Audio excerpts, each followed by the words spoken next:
Greetings. Today we're going to learn what a flamingo can teach us about staying stable. Hi, I'm Ken Martin, PGA member teaching here at Keiser University College of Golf.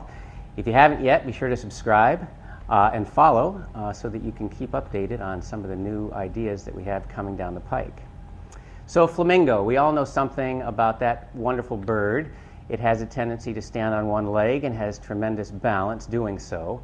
And we can actually do the same thing if we are trying to stay stable relative to our swing center. So if I talk for just a minute about a swing center, we can actually think about maybe something the size of your fist in the center of your chest between your shoulders. We could look at that as a swing center, which basically means that our arms, because our arms are attached to our shoulders, our arms are basically going to be moving around that swing center. Since we're holding onto the golf club, then that means that the club head also would be moving around that swing center. The trick in golf is to be able to keep the swing center generally centered. Then that's important because that's going to determine where the bottom of the arc is when we're swinging the golf club. So if we really think about this as a circle, it's really a nice way to actually image this, is that when I create posture to bend over to get to the golf ball, I'm actually trying to turn my body around that center, and the club will therefore follow that. So the idea here is to make certain that the center stays generally centered between my feet, and when I take the club back and when I swing this club through, at least through impact, that center stays generally in the same place. If I get too much of a sway, where I'm actually moving that swing center off to one side or the other, it can really wreak havoc with where the bottom of that swing arc actually might be. If we stay centered, then we have a much better chance of getting the bottom of that swing arc returning just forward of the golf ball so that we can hit the most solid shots. So the flamingo drill is one way to get a feeling for actually turning in a stable manner. So just like the flamingo, we're actually going to stand on one foot. So I'm going to stand on the lead leg, and that's the one I recommend that you do this drill with. And we'll actually just put the trail foot up on the toe.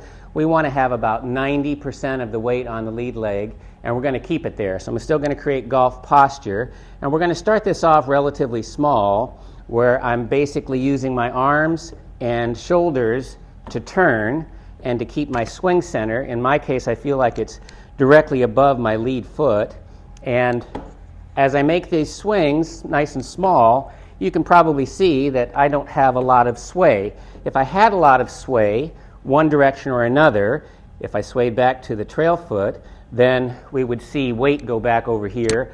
Definitely, you saw me move backwards. Now I'd have to try to time getting back on top of my lead foot before I swung forward. Very difficult to do. So once we started with about 90% on the lead foot, all while we make these swings, we want to make certain that that amount of weight stays centered on top of that lead foot. If you can do small swings like those chip swings, you can always build it up bigger, adding a little bit of hinge and allowing that golf club to release past your body. And you'll notice also that there's no sway going forward. If I went forward, I would literally lose my balance towards the target.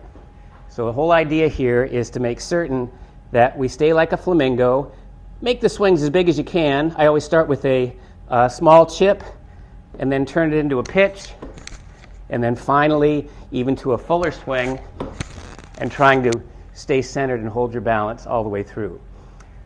The best way to practice this is to do something like 7 to 10 swings and then take your normal stance and see if you can get the same sense of keeping your center generally centered while you make the swing.